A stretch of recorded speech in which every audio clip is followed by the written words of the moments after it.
Hey guys, welcome back. So today's video is just bonus content.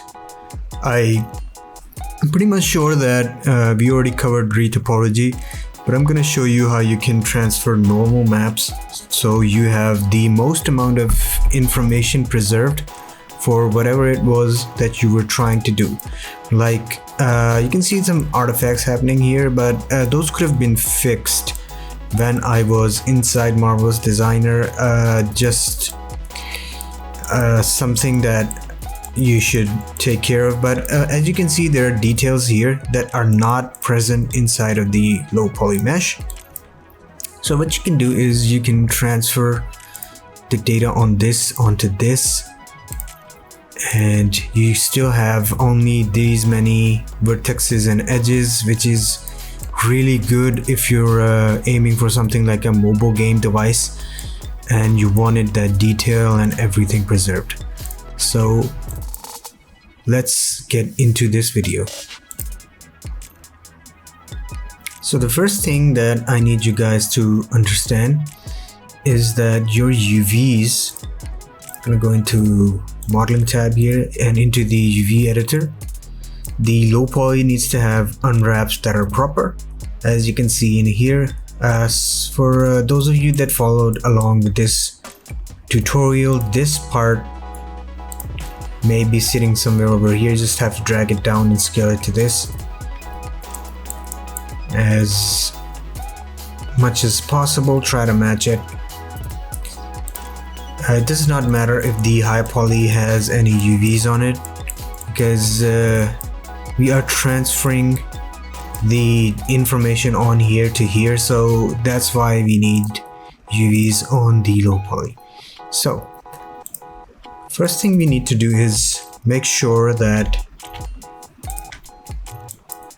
the high poly is on top of the low poly. Then we will select our low poly mesh and see where we need to pull anything.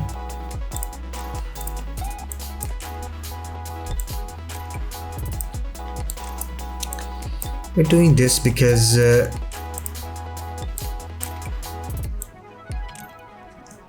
be better explained once I show it to you, but we're doing this because you can see that over at this point the high poly is just bumping out of the low poly mesh, and what that can do is create some artifacts, and we don't want that happening. So we just pull this to make sure that everything is covered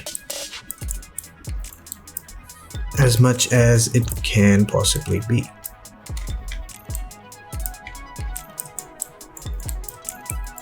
And another way to do this is you can go into your high poly and say that you want to make this surface live. Right, you select this, you make it live, you go into your low poly, into modeling toolkit and into Quadra. Now you have a live surface on which you can just press relax and get those vertices in place like super quick. So this is one way you can go about doing this. Something to note that if you have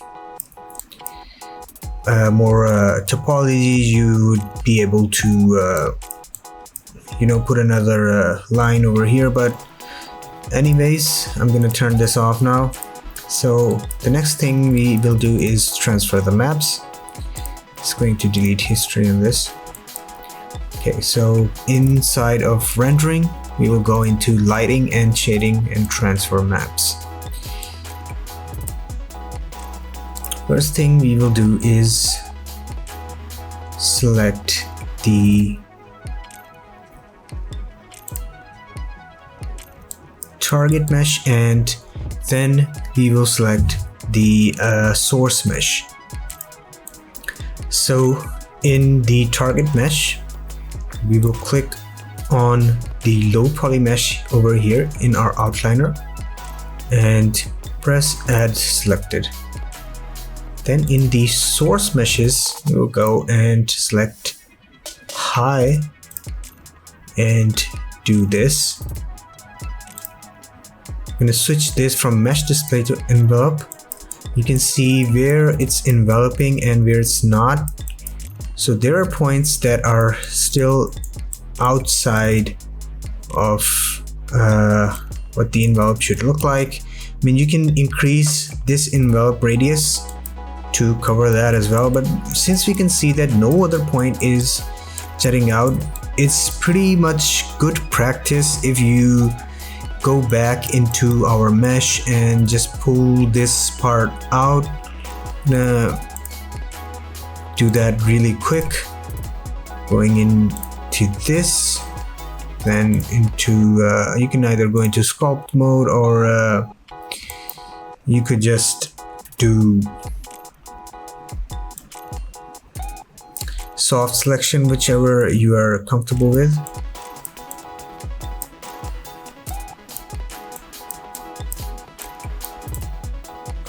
So I've pulled out some of these. Move this out here as well. Okay, good. I've pulled out some of these and now just delete history again. Going to go back into this. So target mesh is this, source mesh is this, envelope, and you can see that we've pretty much fixed the problem of enveloping. So the next part is this. Make sure you select your normal map and come in here and select whatever file format you want. I'm gonna go for PNG. This is where you specify your file path. Gonna be going for tangent space normals.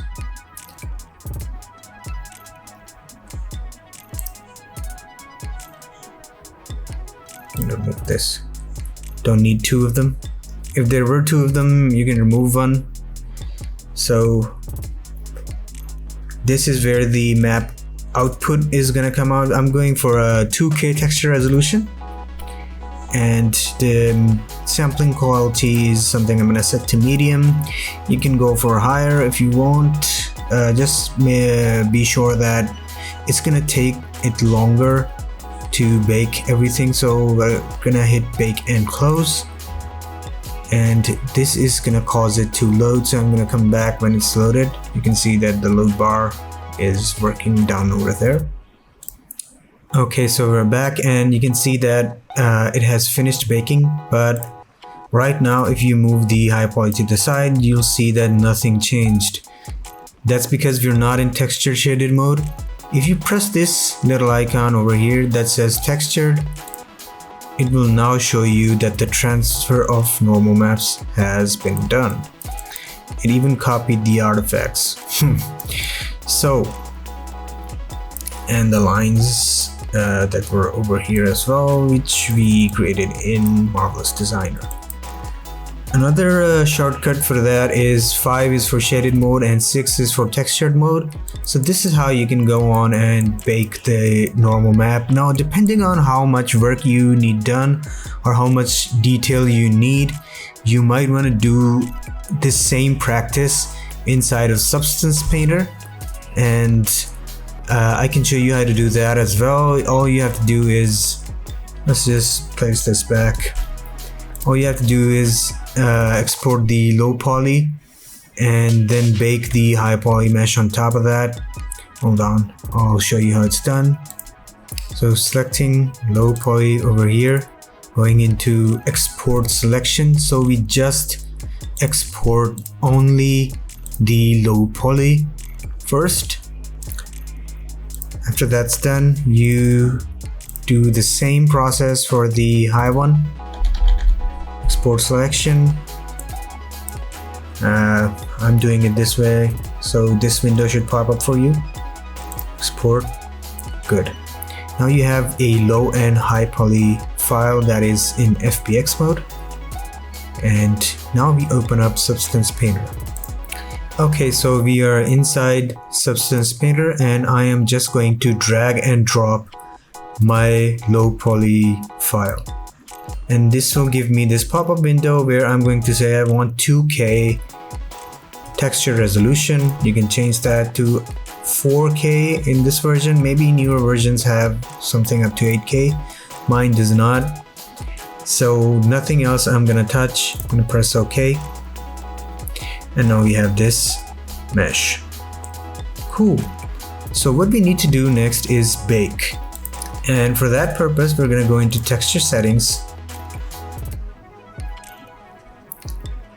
and bake mesh maps. So all of these maps are going to be positioned over here. What we need is the same output size as our document resolution. And high definition meshes, we are going to go and drag and drop our high poly, which we saved out.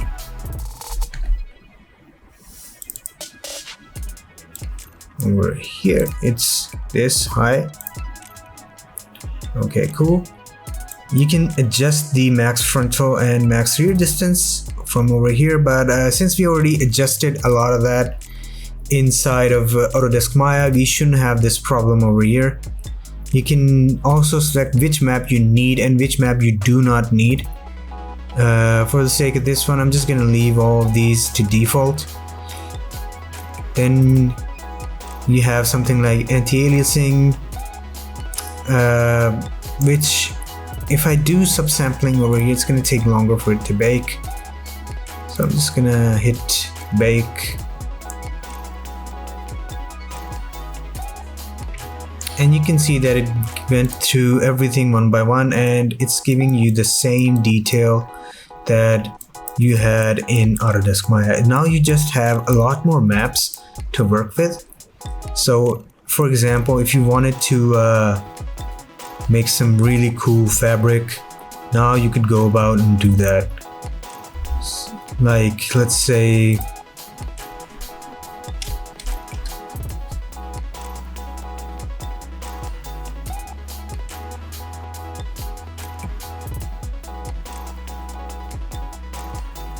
I have a lot of these, but it'll take me some time to decide which one I wanted to put on this. But going back into layers, you could just drag and drop a smart material on top of that. Oh man, that looks like really bad, but for a dress, I mean, let's take this to dynamic and make it something more presentable, at least in color. I mean, you could say that you wanted something like latex or fabric that's velvet for a dress like this. I wouldn't recommend going for burlap, but I just wanted to show you guys how you can go and bake so many maps. I'll see you guys next time. Bye.